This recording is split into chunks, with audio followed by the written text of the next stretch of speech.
Fala, meu querido! Fala, minha querida! Como é que vocês estão? Essa semana não teve vídeo antes porque, se eu contar pra vocês, vocês não acreditam.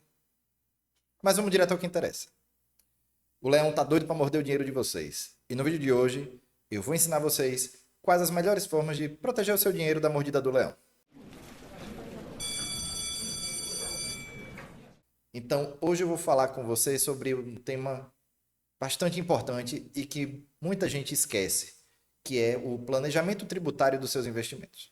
Quando você vai realizar um investimento, é importante que você busque algo chamado eficiência tributária. O que é isso? Eficiência tributária é investir de forma a minimizar quanto do seu dinheiro vai para o governo. A gente não vai falar aqui sobre sonegação. A ideia não é essa. Não quero de forma alguma estimular condutas irregulares. A gente vai falar sobre como investir o seu dinheiro de forma a você pagar os seus tributos e ainda assim você conseguir reter o máximo de rentabilidade a partir dele. Vamos lá? Quais são os tipos de investimento que estão isentos do imposto de renda? Vamos falar primeiramente de renda fixa. A gente vai ter os LCIs, os LCAs, os CRIs, os CRAs e as debêntures incentivadas.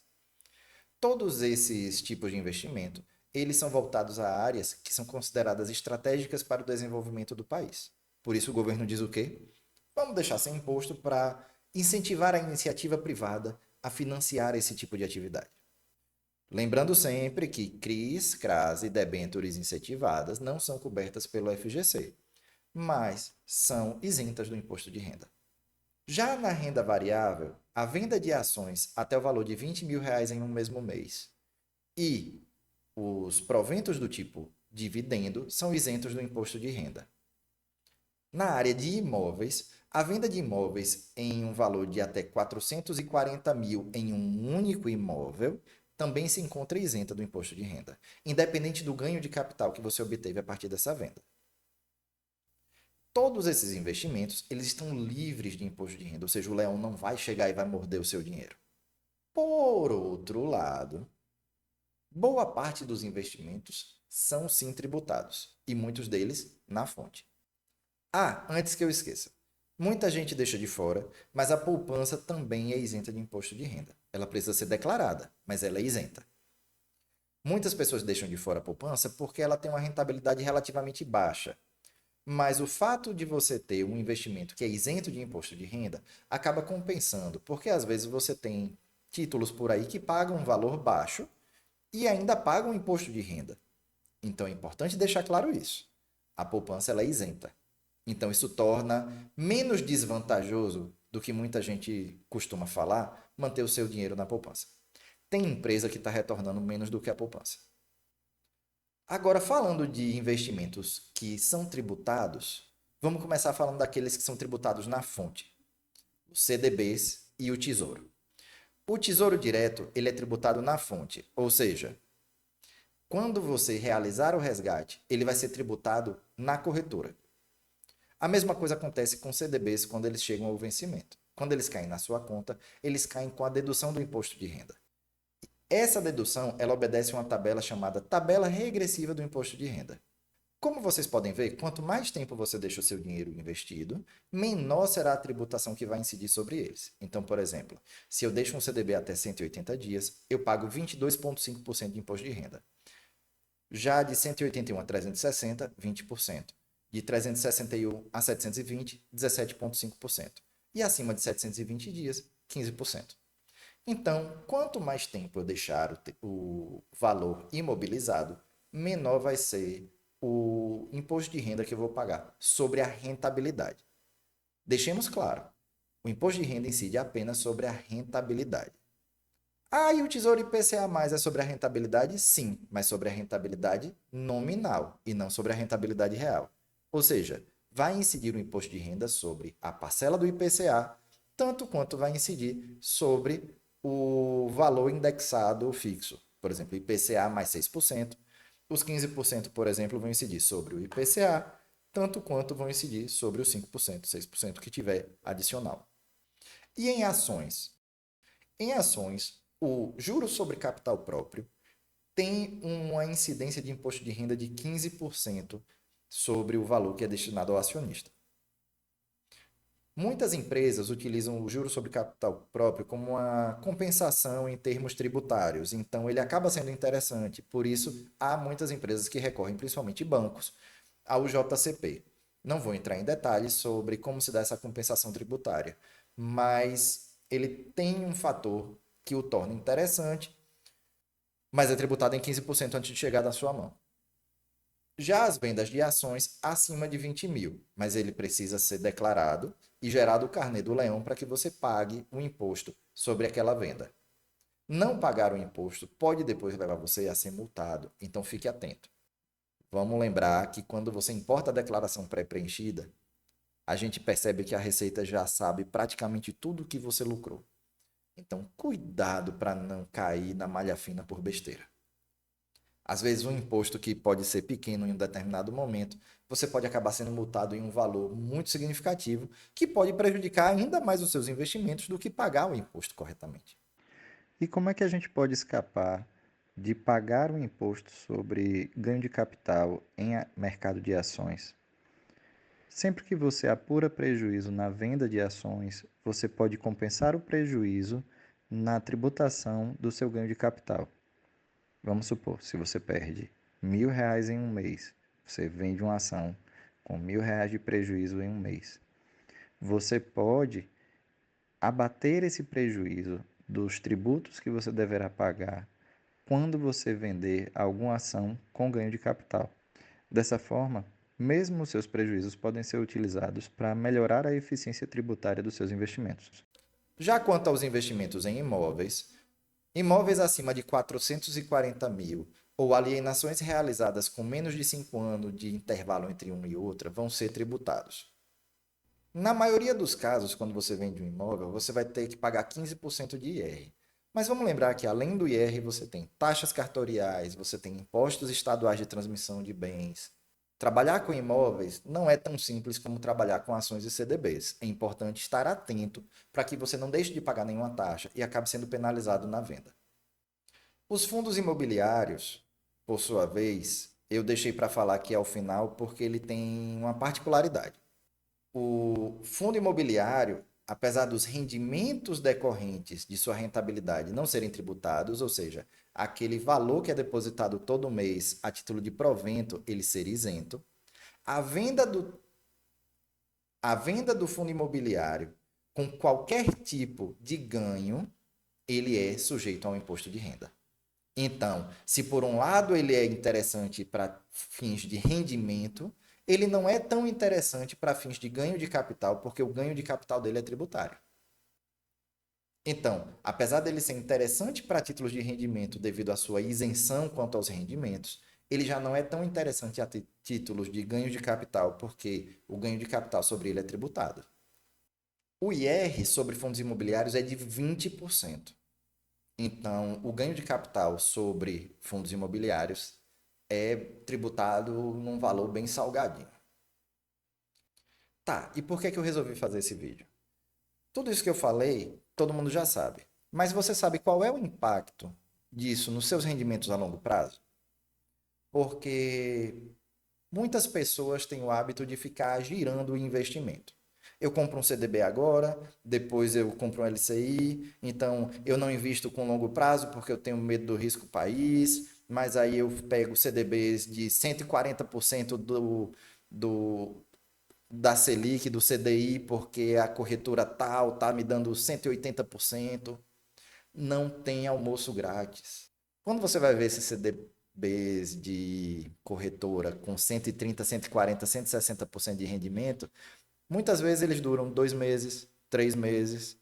Então, praticamente todo o ganho que você tem, ele é consumido pelo imposto de renda. E vamos mais longe. Muita gente fica falando sobre, eu vou comprar o tesouro e quando cair eu vou trocar de título porque aí eu tenho a marcação a mercado e eu vou lucrar porque eu sou esperto. Quem lhe explica da marcação a mercado não fala para você sobre o impacto que você tem ao antecipar esses tributos no longo prazo. Primeiro ponto sobre a marcação a mercado. Quando é que as pessoas ganham dinheiro, principalmente da marcação a mercado? Quando você tem uma taxa de juros alta, você compra aquele título prefixado e a taxa de juros cai bastante e você vende ele antecipado. Você antecipa essa rentabilidade. Maravilha.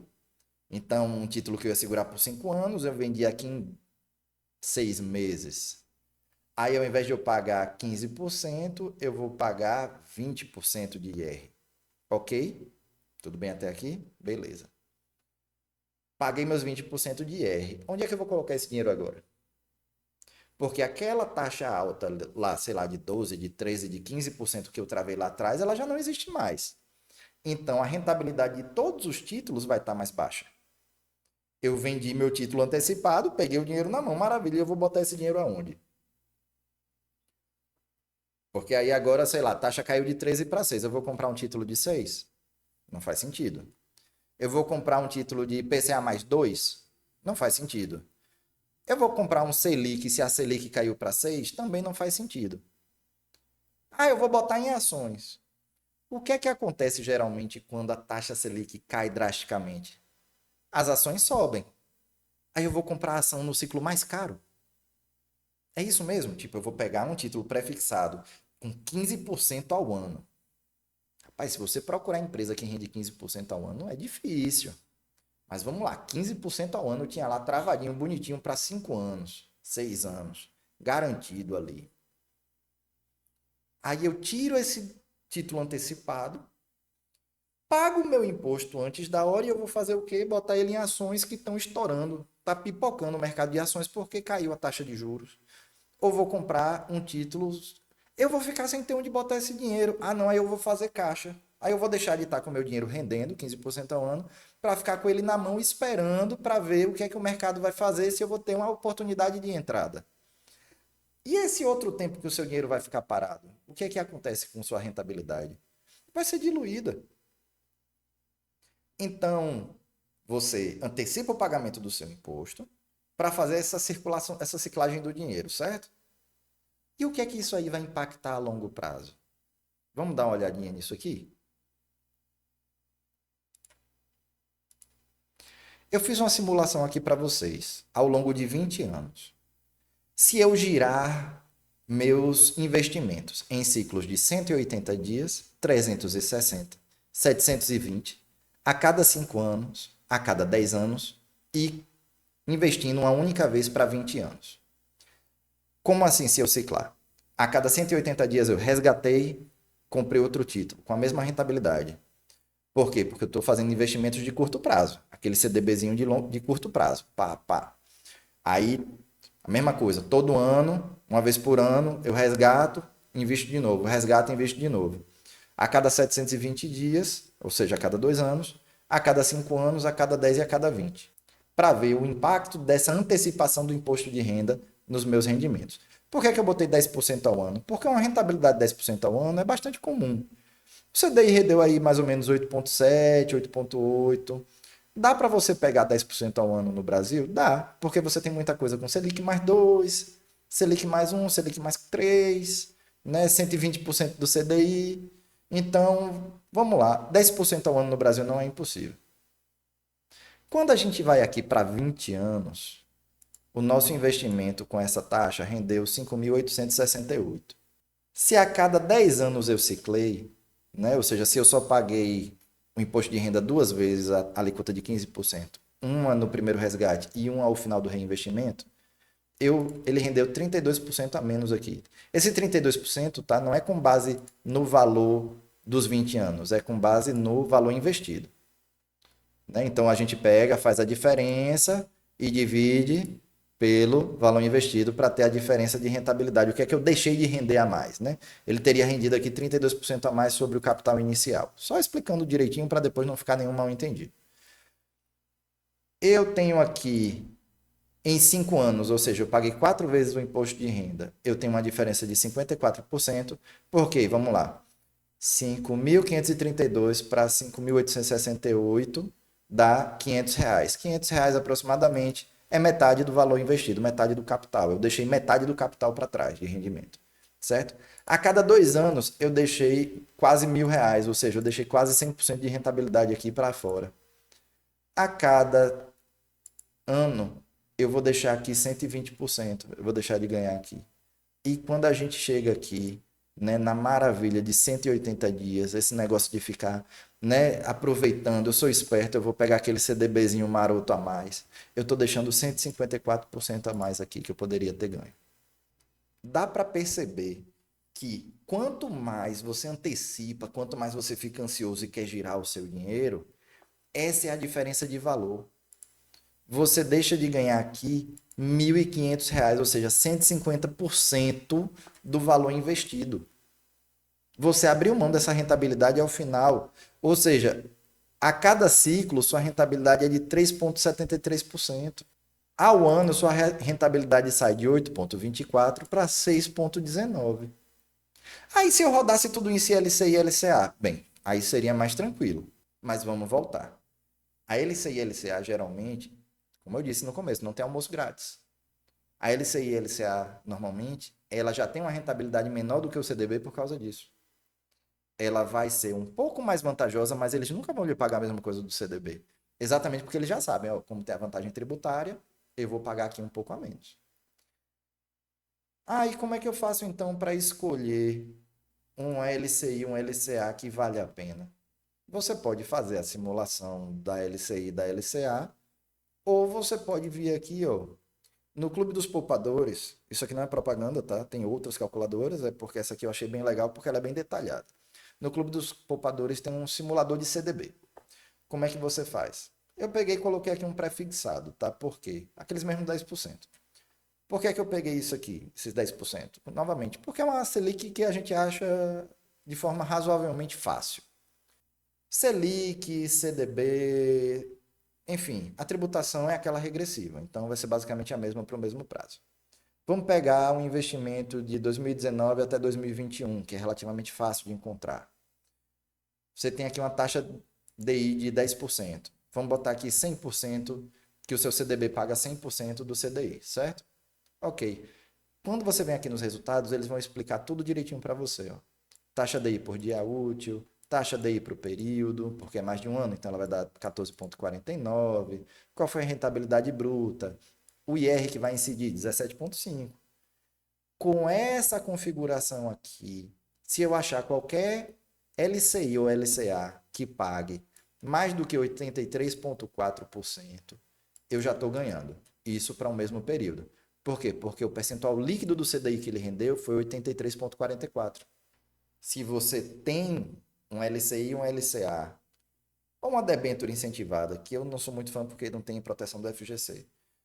Ou seja, se você pegar um simulador desse, é só você comparar o que é que vai render a rentabilidade líquida com o que vai render do CDI, com o que vai render da LCA ou do LCI. Se for maior, você já está no lucro. Por quê? Porque o LCI e o LCA ele tem uma eficiência tributária melhor nesse sentido. E quando a gente vai para a renda variável? Nesse sentido, a renda variável ela tem uma eficiência tributária melhor. Se você tem, por exemplo, um fundo imobiliário e você está pensando num rendimento mensal, numa carteira para você viver da rentabilidade, ele acaba sendo muito interessante. Por quê? Porque você não vai a priori vender, você não está comprando aquele fundo imobiliário para vender, você está comprando pensando no rendimento. Como o rendimento dele é isento perpetuamente, ou até que a legislação mude, você vai ter aquele rendimento isento, então você vai reinvestir ele e o rendimento vai continuar sendo isento, então você vai ter uma excelente eficiência tributária. A mesma coisa vale para ações. Por outro lado, o risco associado é maior por se tratar de renda variável. Então é necessário que você balanceie o risco com a eficiência tributária, com os retornos, tudo isso tem que ser levado em consideração quando você está aplicando o seu dinheiro. Cuide bem do seu dinheiro. Você trabalhou muito para ganhar e é muito fácil de perder, principalmente para o governo. Por hoje é só, meus queridos. Espero que vocês tenham gostado. Espero que tenha valido a pena eu não ter postado esse vídeo antes, só consegui postar agora. Fui gravar esse vídeo para lançar na terça-feira e esqueci de ligar o microfone. Vejam só, né? Erros de iniciante. Mas estamos aqui, somos brasileiros, não desistimos nunca. Se vocês não gostaram do vídeo, por favor, deixem uma crítica. Se vocês gostaram, deixem uma sugestão de um novo vídeo.